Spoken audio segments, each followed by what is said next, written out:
Hey, what's good, everybody? Boy Tony here, man. On tap, Star Wars, Rise of Skywalker. We gonna ever get this shit over with because let me tell y'all, I ain't gonna lie, y'all. Not even because I was up all night. I want to go see this movie. This movie was boring as shit. I never said that about a movie. Never. Like, bruh, I was at least sleep for at least an hour of the movie. Like, what the fuck? This shit was draining. I don't think it was that good. I'm already not the biggest Star Wars fan. I basically go watch it for the effects and shit, and the Sith people with the red lightsabers and shit, cause I like the evil side or whatever, dark side. But man, this shit was terrible. And I was and then let me preface everything by saying I was already invested because I bought the other movies and I went to go see them. So and from my understanding, after talking to people, and after talking to actual Star Wars fans in the theaters, like they were very disappointed. Like they were just retconning everything, reestablishing shit. From my understanding, somebody told me that this was 42 years worth of storytelling that they just fucked up. Like everything don't make any sense. Like I took down a couple notes. Like I think one of them was like how was fucking TIE fighters like how do they have light skipping not light skipping hyper skipping whatever the fuck the damn travel shit is in space. Can't remember right now. I'm still fucking tired from that movie, man. But they were confused as to how the TIE fighters had the technology to chase the Millennium Falcon through space, like shit like that, like shit little subtle shit that didn't make no sense whatsoever. I woke up. I believe it was like towards the end of the big battle with Ray, Kylo Ren. Oh, I'm sorry, Ben. His name is Ben now because he finally embraced his dad's good side, I guess, or whatever. So there's that. What the fuck sense that make? And here's the thing I want to get to. I'm not gonna lie, y'all. That shit was stupid. The whole movie, I don't understand nothing that was going on. Fucking boring as shit, wasting my money. But I did take down some notes and I have a couple questions because I feel like I said I still had to pay attention from the other movie. So, one question is, who the fuck is Ray's grandmother? Like, was it just randomly thrown together that she's Emperor Palpatine's granddaughter? Like what? Like how is this dude still alive? From me asking people that was in the theaters, like he's supposed to be dead. Like so he just randomly is on the outer rim of the fucking universe. Got his whole little planet making ships and shit. Like who the fuck is there with him? Who's there? Are they all robots? Are they mechanical? How the fuck is he making all this shit? This dude's like literally clinging to life. He's like literally on fucking like strings and shit like a puppet. Like what the fuck? How is he even capable of doing this? Didn't he die like in the Death Star explosion or something? Like what? Shit makes no sense to me. It just don't make no sense to me. Maybe because like I said, I'm not that big of a Star Wars fan, but like damn, like I asked a Star Wars fan, they just like what the fuck is going on? Like and they don't really explain how he's even still alive after all that. So that's pretty bad. What else I got here? See, I said how he alive. Like Ray's connection to the dark side. Like don't they want all the Skywalkers and the people with the blue lightsabers to be dark people? And they just think good and evil. The balance, all that shit. And also from my understanding is that when a person kills a Sith, they like ascend all their powers, right? Like they get their powers and their memories or whatever. So she killed them. How did she not become a Sith? Like that's what I want to know, because we need that balance between good and evil. So if all the Sith are gone, there's no bad. There's no bad. You know what I'm saying? So how the fuck does that work in the Star Wars universe? Another thing is force healing. Now I've only seen one of the Mandarin episodes.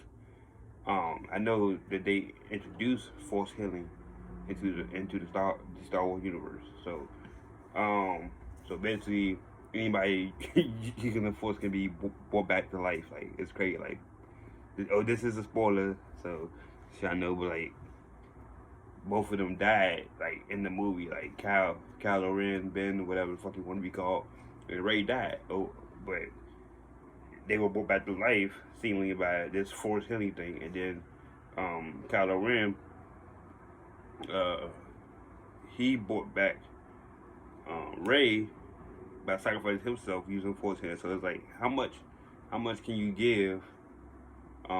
Like, how much Force power that could take to heal a person, and do you get any of that Force power back? Like, I don't.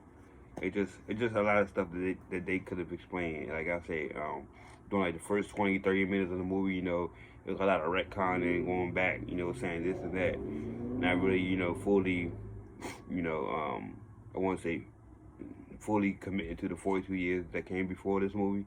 I guess is what I'm trying to say. Let's see what I got here. Plot holes. So many plot holes. Like the thing with John Bodega's character, like why didn't he tell Rey, what he had to tell her? Obviously he loved her. I guess that's what he had to tell her, but he couldn't muster up the courage or whatever. It was just a lot of stuff. Like, a lot of the scenes were just like rushed together, and I just didn't like it. It just wasn't a good movie to me. The last thing I want to say is why it was Princess Leia. That lady that passed away, R.I.P. All that stuff, and that's not an excuse for why this movie is bad. I don't want to hear it, because you can tell that you can actually tell that they digitally placed some scenes in. Some of them didn't add up, didn't look too good, or didn't add up. But that's not an excuse, man. Like, that's not an excuse at all. So when I was on my way home, the estimated numbers were 176 million for this weekend. So that's significantly lower than their last movie. What was that? Whatever the last one was, it made 220 million the first weekend. So that's significantly lower than that. So and it made 40 million opening night. Leia, when at the end of the movie, when Rey went to go bury their sabers, why she bury Princess Leia's saber with Luke's? That's Luke's home planet. That's not her home planet. Like, I know that much. So that just made no sense for her to bury the two lightsabers on that planet. Like, she has some type of connection to that planet she didn't. I just want to look this wrong. So, like I said, so many plot holes. Just overall, and I don't really bash movies like that. Like, I give, it's just, this movie was fucking bad. I don't know if it's because I went to go see it while I was like up all night or whatever, but this movie was fucking bad. So, if I had to give it a score, I'd give it a 6, or I just give it a 6. Just because they stuck with the story, you know what I'm saying? Stuck with their guns. But you could tell that it was like directionless. Like the producers and the executives, so they were just butting heads on where to go with the story. So you can tell that. Personally, for me, the only one I really enjoyed, like really enjoyed, was Rogue One, and that's only because Darth Vader showed up. For like that split minute that made the entire movie. I don't give a shit. Him kicking ass at the end of the movie, like for like a good 43 seconds or whatever, that was better than mostly the entire movie. Like, honestly, like, it was cool. It was a cool scene. So yeah, that's my Star Wars review for Rise of Skywalker. 6 out of 10. Not really good. Not really good at all. I'm not even gonna hold y'all. In DC, at me, I'm not gonna lie to y'all. Like, don't go see it. Just don't. Especially if you're not a Star Wars fan like me. Like, I'm not that big of a Star Wars fan, so I just had to do the video. I had to bite the bullet, do it for the team or whatever. But this shit was fucking horrible. Like, for real. So, anyways, I'm gonna go finish watching The Witcher, watching some shit that's actually fucking great, you know what I'm saying? Now make sure y'all check Witcher out on Netflix right now, man.